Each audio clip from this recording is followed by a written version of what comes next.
Pemirsa Ayo Hidup Sehat Plus, saat pandangan Anda terasa memudar dan berubah menjadi gelap seketika disertai rasa mual, sulit bergerak sampai muntah, sudah pasti Anda mengalami vertigo. Namun, apa penyebab munculnya gejala yang biasanya berlangsung hanya beberapa detik ini?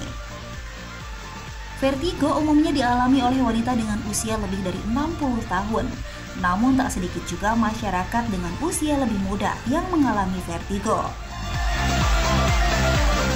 Seperti yang dialami Feby, ibu rumah tangga berusia 28 tahun ini kerap merasakan pusing, terutama saat bangun tidur. Saya sejak 2 tahun lalu udah kena vertigo. Awalnya saya bangun tidur pagi, kepala saya pusing banget. Tapi setelah saya diemin, kok lama-lama pusingnya makin parah gitu. Sampai saya muntah, mual-mual gitu. Saya merem, itu pusing makin parah. Tidurnya tuh nggak bisa harus satu posisi, jadi nggak bisa pindah posisi. Kalau saya gerak dikit, itu saya langsung muntah.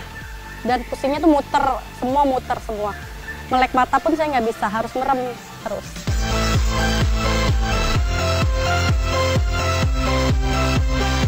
Saya sempat pingsan karena pusing banget, tiba-tiba pusing banget. Udah saya nggak sadar lagi, setelah itu udah langsung pusing mual ya. Saya udah ke dokter, udah minum obat, tapi tetap aja kambuh lagi gitu. Saya juga bingung. Angka penderita gejala vertigo di beberapa negara cukup berbeda. Angka penderita gejala ini di tanah air cukup tinggi, yakni sekitar 50%. Dan umumnya dialami oleh wanita usia 40, 50 hingga 75 tahun. Di Amerika Serikat, vertigo perifer cenderung lebih banyak menyerang wanita. Dan vertigo yang terkait migrain sekitar 0,895. Sedang di Jerman, diperkirakan penderita vertigo dewasa sekitar 1,1% dari jumlah populasi. Nah pemirsa, masih banyak nih di antara kita yang kerap keliru membedakan antara vertigo dan juga migrain. Lalu sebetulnya apa ya yang disebut dengan vertigo? Vertigo adalah suatu keadaan di mana seorang pasien merasakan adanya gangguan ketidakseimbangan dalam tubuhnya. Vertigo ini bisa juga terjadi pada setiap orang. Nah, yang jadi permasalahan adalah kita harus menyamakan persepsi bahwa vertigo itu adalah kondisi yang disebut pusing. Pusing di sini adalah bisa berputar, bisa bergoyang.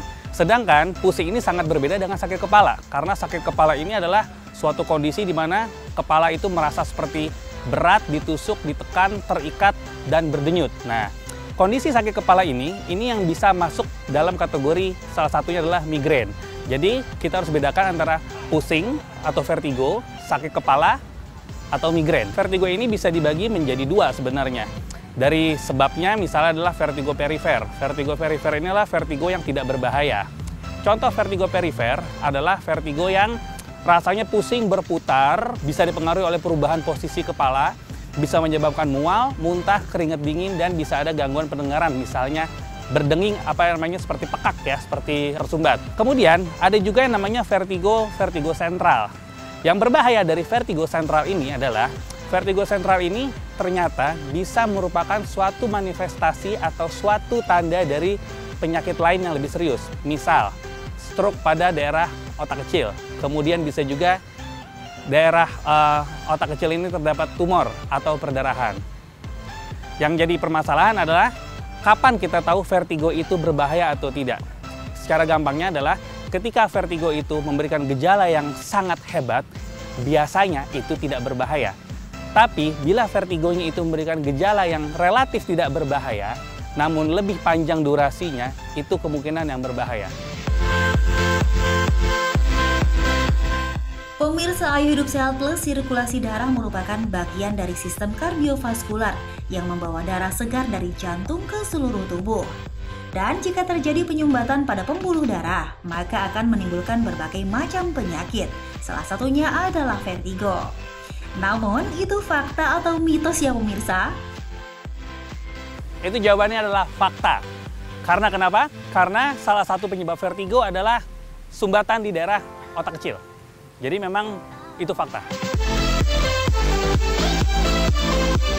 Telinga merupakan salah satu alat indera yang berfungsi untuk mengenali suara.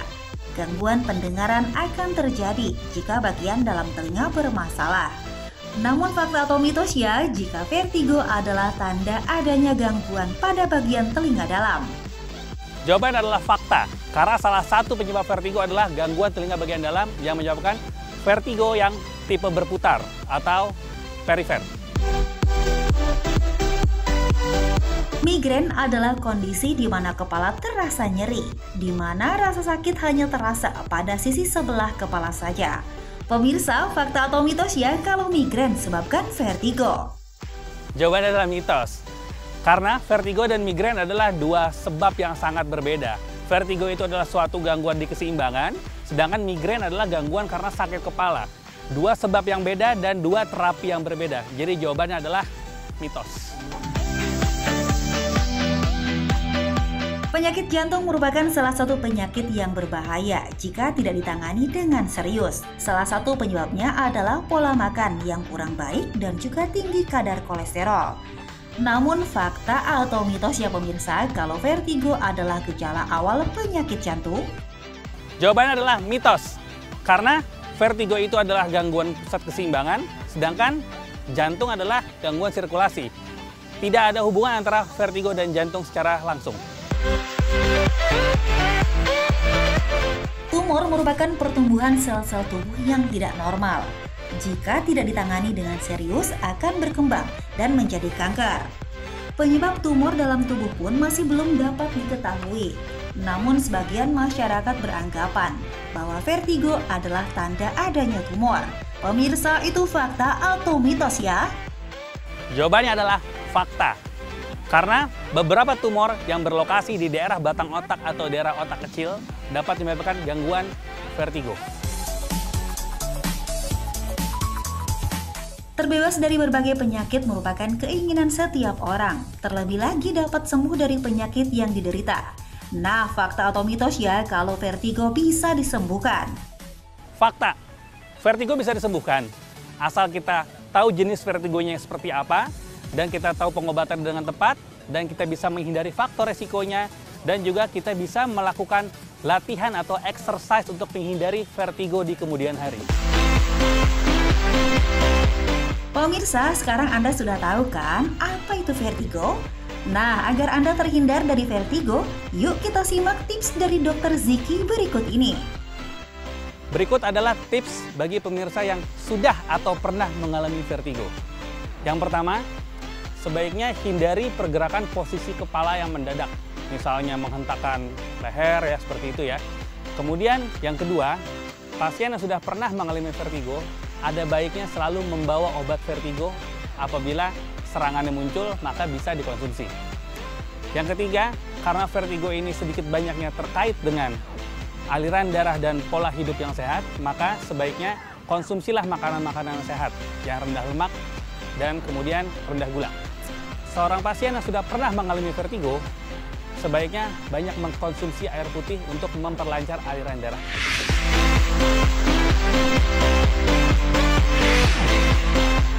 Dan berikut adalah tips bagi Anda yang belum mengalami vertigo dan jangan sampai pernah mengalami vertigo. Yang pertama, kita harus rajin berolahraga. Supaya kenapa? Supaya sirkulasi darah kita lebih baik, kemudian kemungkinan terjadinya vertigo akan menurun. Yang kedua, jaga pola hidup sehat dengan makan makanan yang seimbang, dengan konsumsi air yang cukup. Dan yang terakhir, kita harus menghindari stres, karena sedikit banyaknya stres akan menyebabkan peningkatan aliran darah yang bisa berakibat vertigo. Maka dari itu, mulai sekarang, ayo hidup sehat!